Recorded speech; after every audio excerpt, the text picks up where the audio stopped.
Well, people talk about toxic masculinity and easy fix. Be a gentleman, be a mensch. That's it. This is done. Be a gentleman, be a mensch. A gentleman is never rude by accident. Welcome to the BJ Show. Let's rock and roll. Rock and roll. Come on, everybody. Let's lose control. Brad and John, they're the ones to follow. Yeah, ready for the ride. It's the BJ Show. BJ Show. John Combest, what day is it? It is TGIM, and that stands for Thank Goodness You're a Mensch. Somehow I like that. Be a mensch, Brad. Be a mensch.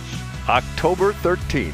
This is the A block. The reason I mention that is because a lot of people listen to us in the future on bjshow.co and bjshow.us. That's the one that has the websites, the audio done as videos on YouTube. That's bjshow.us. The traditional webcast is bjshow.co. John Combest, every single day of his life. How many years now? 24 officially now, John? Yeah, we don't make a big deal about it, but we eclipse the 24-year mark. Sure. John is what do they call that? What's called self-effacing or self? No, I'm just self-validating, and I don't need you or anyone else to congratulate me on my accomplishments. Oh, hold on a minute! I just got a message. Donald Trump has congratulated on you on your accomplishments, and that's sweet. That's sweet. He's so kind. He's not going to slow down the entrance to the top 3. John essentially saying, move along. He's like a city cop. Move along. Nothing to see. Or more, in my case, nothing to hear. Anyway, John Combest puts together this incredible list every single day of his life. He does it every single day, not misses a day, and it's dozens of stories. But what we do on this show, we bring this gentleman in here. We dust him off from his grave in Norway. Your name, sir? I'm Casey Kasem. And he does John's top 3. And we start off with... In third place. On Friday...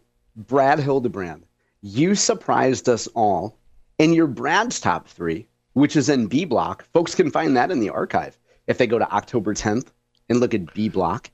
And you surprised us all, not just by starting another day above ground, considering your prostate ailment, but you surprised us all because you told a story from your life and you summarized it in about 3 minutes. And I think that's a land speed record for you on this show. And to summarize real quickly, Brad went to a shopping mall in a predominantly African-American area because Brad has no concern for his safety or self-respect. And Brad was approached by 2 women, 2 elderly ladies. By elderly, I mean roughly Brad's age. Kind women who wanted Brad to sign a petition against, quote, gerrymandering. Now, we're not going to rehash the debate because Brad and I have talked about it at least 10 times this month. That's right, in October on this show. So we're not going to beat that dead horse. Brad and I disagree about redistricting and quote-unquote gerrymandering. Brad signed the petition put forth by these 2 postmenopausal women. And then the women scratched out Brad's signature. They offered Brad no explanation of why they scratched out his signature, but they scratched out his signature and then just sent Brad on his way. Maybe that typifies a headline in Politico yesterday. And in fact, it was the top headline on johncombest.com yesterday.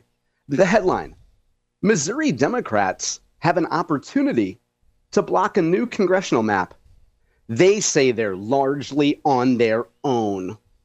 Well, Democrats nationally are dumping money into state efforts to end quote-unquote gerrymandering. I'll stop putting the quotes around it. But in some states like Ohio and Missouri, Democrats are complaining that, well, we got a little money at first, but where's the rest of our money?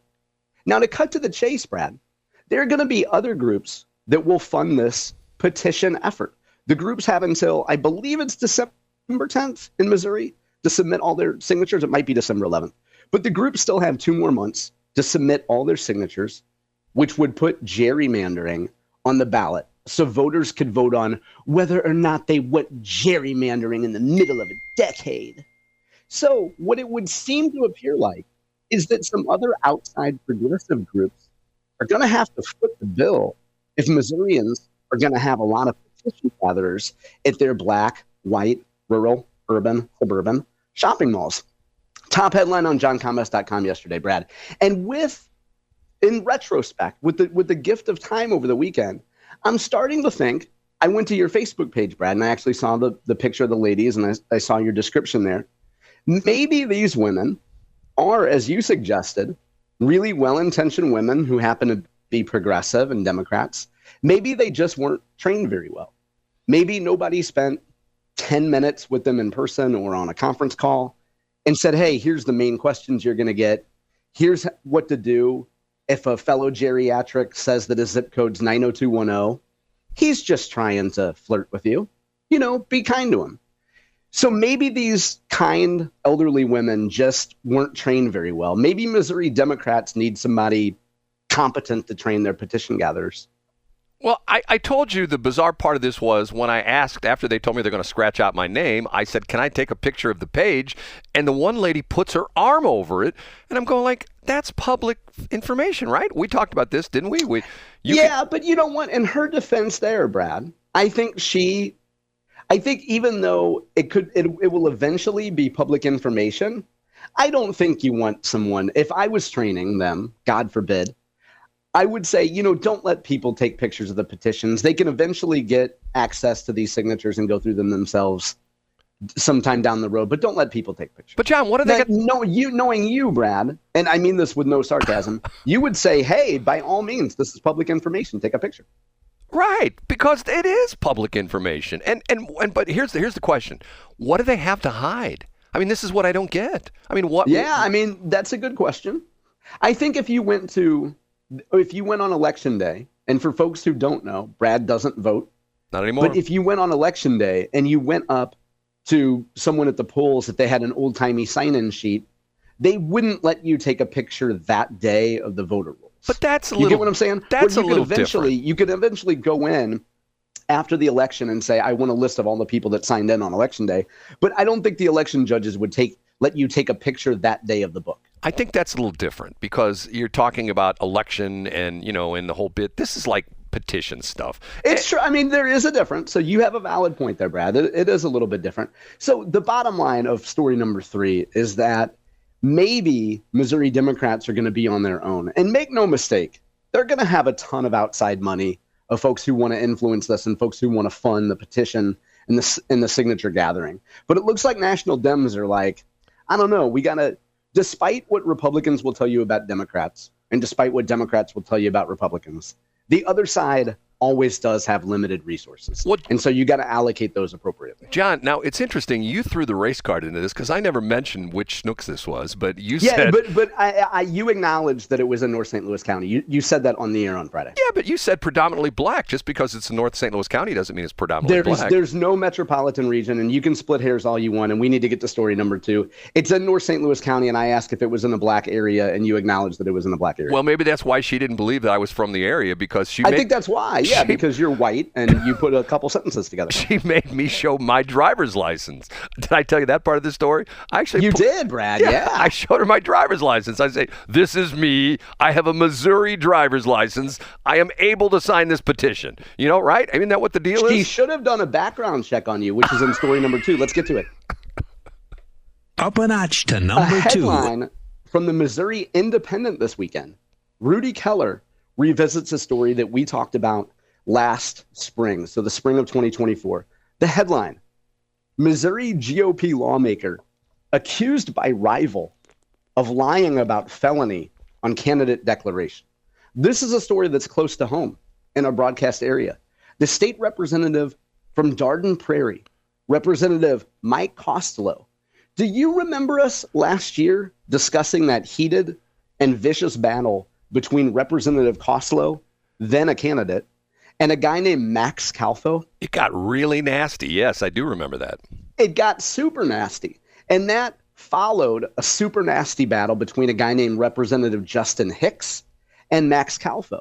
And to catch folks up really quickly, Max Calfo had some records of an alleged domestic event. I don't know if we can say alleged. I think there certainly was a domestic event between Representative at the time, Justin Hicks, and either a girlfriend, I believe it was a girlfriend at the time, And then, Brad, on this show, on March 12th, Representative Hicks announced that he was running for Congress. And I pointed out that I thought that Mr. Hicks would eventually drop out of that race, that him claiming that he was going to run for Congress was really a kind way of him to leave the Max Calfo situation and, do something else for a while and then drop out. 4 months and 2 days later, on this very show, we confirmed that Justin Hicks did drop out of that congressional race. So folks who listen to the show probably have the benefit of a little bit of insight or perhaps experience. But let's get to this story.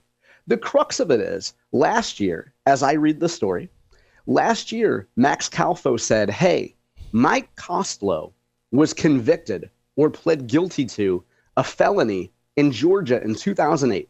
That disqualifies him for running for office. If you run for office in Missouri, you have to swear, and affirm that you do not have a felony in Missouri or in any other state.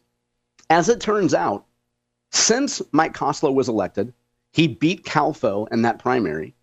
Mr. Calfo has been able to get court records. They were unsealed in Georgia.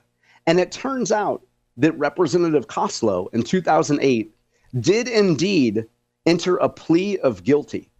And the guilty plea, Brad, is about an unfair paintball exchange. And folks can go read this in the Missouri Independent. We won't belabor this. But apparently Representative Costlow pled guilty to taking a lower quality paintball and some cash, promised he'd give a guy an expensive paintball gun, and then reneged on the deal. So that's the allegation. And I guess Mr. Costlow pleaded guilty to this in 2008. Now, the crux of this, and why this is even controversial, is that after Costlow pleaded guilty, the judge's order says that because Costlow completed probation, it essentially erased the felony conviction. So the word erase, by the way, is mine. It's not coming from the judge. But the judge wrote, it may not be used to disqualify a person in, ellipse, appointment to office in, ellipse, the public sector. That's what the Georgia judge said about Costlow's guilty plea. Now, Costlow, for his part, does not have any comment. He says, that he expects the case to be litigated, so he's not going to make a comment to the Missouri Independent on this case. He does say about Costlow, though, that Costlow, quote, everyone recognizes him for what he is. That's what Costlow says about Calfo. Let me say that again. Everyone recognizes him for what he is. So frankly, I'm not worried. He's just a thorn in the side. So, Brad, I guess this just goes back to, if Costlow's name was essentially cleared, or his record was cleared after he successfully completed probation, does the fact that he pleaded guilty keep him from serving office in Missouri? Is Calfo right? I mean, Costlow did sign a document and swear and affirm that he does not have a felony conviction or he's never pled guilty. So I don't know. Obviously, a court's going to decide this. Do you have an opinion on this? Well, I do, mainly because of the fact that my oldest son used to play paintball. And all I can say is the paintballers take this very seriously. If you did what he admitted to doing, you may not see the light of day again. You might get a pellet to the chest. Right, a pellet to the chest, but it may not be a pellet. It may be a lead pellet to the chest. Oh, Brad, yes, violent. Violent over there. I mean, you. this is a strange case, because if you're Costlow, you probably make the argument, look, I did what I needed to do in Georgia. The judge says that, this is essentially cleared from my record. You know what? Politics. What's that, Brad? Politics is just nasty stuff. That's all there is to it. Yeah, it is. And I want to point out, and I want to preempt something in homage of you, Brad. I'm going to save you a little bit of time in 2026, because there will probably be a meme that originates in your brain. You have been blessed with an inordinate amount of common sense. And all that common sense goes out the window when it involves math and elections. And next spring, some Democrat in St. Charles County will come to you with some story about there's a nasty primary and maybe Democrats could win the seat out here. Yeah. And you'll get on the Brad and John show. God willing, you're still on the right side of the grass. And you're going to say, I heard the Democrats might win this seat. I want everybody to know that Costlow won this district by 28 points last year, Brad. So nothing is going to jeopardize the Republican control of this seat. And furthermore, I want to point out, as a point of personal privilege, so that we don't have to discuss this again, Brad, if you're ever at a Chamber of Commerce meeting and someone says, I'm a Democrat running for state rep, and last time Democrats just lost this district by 150 votes. Okay, 200, that's the ticket. The closest election in St. Charles County in legislative races last year was 898 votes. Let's just put this on the record. Let's take 30 seconds here, Brad. There is no competitive race in St. Charles County in 2024, period. There is one competitive district that we'll probably reference sometime down the road. If you're going across the Page Avenue Bridge from St. Louis County into St. Charles County, and you go to your left, that's District 69. Nice. Put that thing right in my face. Pardon me, that's my Tourette's. You go to the right, it's District 105. That's Colin Wellenkamp. He won by 898 votes last year. That's 6 percentage points. That district was close in 2022. That district was close in 2020. It was not close in 2024. So as a wink to my Democrat friends, this is a wink. If someone gets in front of you at a meeting and says, the Democrat only lost by a couple hundred votes, they're lying. Maybe they're not lying. Maybe they're just an actress or an actor.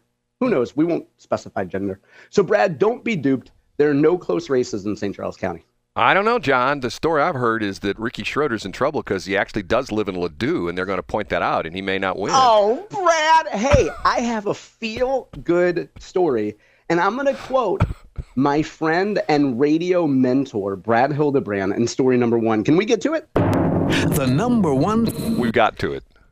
This story is not on johncombest.com today because, disappointingly, not a single mainstream media outlet covered this. If I'm mistaken, someone please flag it for me. I make mistakes all the time. I'll summarize this in 2 minutes, Brad. A post from Drew Shelton. You know, he's from Real Talk 93.3, hosts an awesome show in the morning with your former colleague and your friend, Dan Strauss. Great guy. Great guy, according to you. I don't know Dan, but I take your word for it, Brad. Those folks had an event on Friday night for a group called People's Lobby Missouri. And as I read this from context clues of Drew's post, you can find Drew on social media. Go to Instagram, go to Radio Drew STL. Brad, that group of guys, which would be Rob Carter. I don't know Rob. I'm never in the car when his show is on. But Rob and Drew Shelton and Ryan Haidt and a bunch of other folks drew 310 people in St. Charles on a Friday night to talk about a new group called People's Lobby Missouri. If you go to Drew's post, you see what they're all about. And I blabbed so much in story number 2 that we only have a minute left. Go check it out. You won't see any mainstream media coverage of this because if you had half that number of people protesting Trump somewhere, you'd have a gaggle of mainstream media there. And the final point I'll make about this, Brad, I wish we could spend more time on this, but the reason why this group will have challenges is not because there are other conservative groups that might ideologically disagree. There are probably other conservative groups that would disagree with what this group stands for. What Drew and Rob and Ryan and all these folks what they're gonna face, they're so-called grassroots leaders that aren't necessarily affiliated with another political group that don't want to see groups like this do well. They see 300 people gathering on a Friday night in St. Charles, and they say, well, who appointed these guys to be the leaders of the conservative movement? I've been around since year X. So if you're Drew and you're Rob and you're Ryan and you're these folks, just remember, you're going to get a lot of politicians come in. You got to judge people by how much they actually chip in, how many meetings they actually come to. There's going to be a lot of people, Brad, that are jealous about this group's early success. And to quote my friend Brad Hildebrand, a rising tide lifts all boats. So I'm not sure exactly if I would agree with everything ideologically that this group is saying. I just briefly looked at Drew's stuff. But a lot of folks are going to be jealous, Brad. You turn out 300 people. There's a lot of so-called conservatives who are going to wish that they had started a group like that.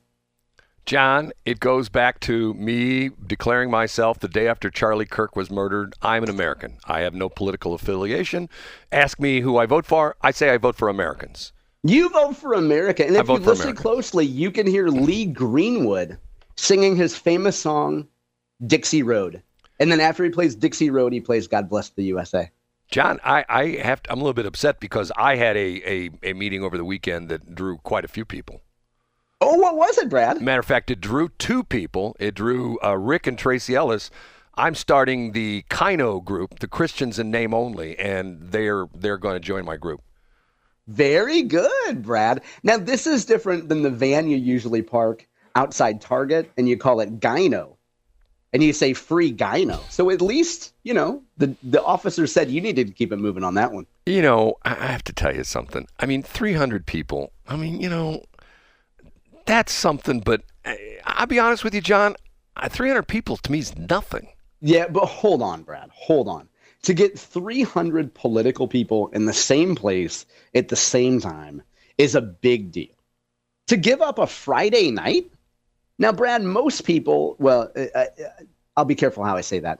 To get 300 people to give up a Friday night to go hear a bunch of politicians talk is a huge deal. And that takes a lot of work. And I know that, you and Tracy aren't best friends. I can't even listen to Rob's show or Ryan's show or Drew's show when they tweet it out because Tracy blocked me on social media because I do this show with you. I have to go out of my way to circumvent that if I want to listen to Drew's show and Ryan's show. But John, 300 people is a lot of people, John, Brad. It's a really impressive accomplishment. Don't you think that if Jesus came back, he'd block you and I too? See, so Tracy's right. We're just heathens. I don't think so. I didn't have the audacity to create GodSquad.cloud. Why is it in the cloud? Because isn't that where we all want to end up at? John, I find it interesting that the people who pound their chests about being so, conservative, yet they aren't, if you know what I'm saying. Because you know what, John? What's that, Brad? They could not pass the Super Freedom Caucus.com test. None of them. And no one has passed that yet, Brad. No one has. No one could pass the Super Freedom Caucus test. I passed the Super Freedom Caucus test, which is how you originally spelled it on the website. But I didn't pass the Super Freedom Caucus test. The Super Freedom Caucus, check it out, superfreedomcaucus.com. We actually debuted it on the air here with Bill Eigel. And John, did he pass? He failed. He failed, right, okay. We need to take a break. We're way over time, and this time it is my fault, Brad.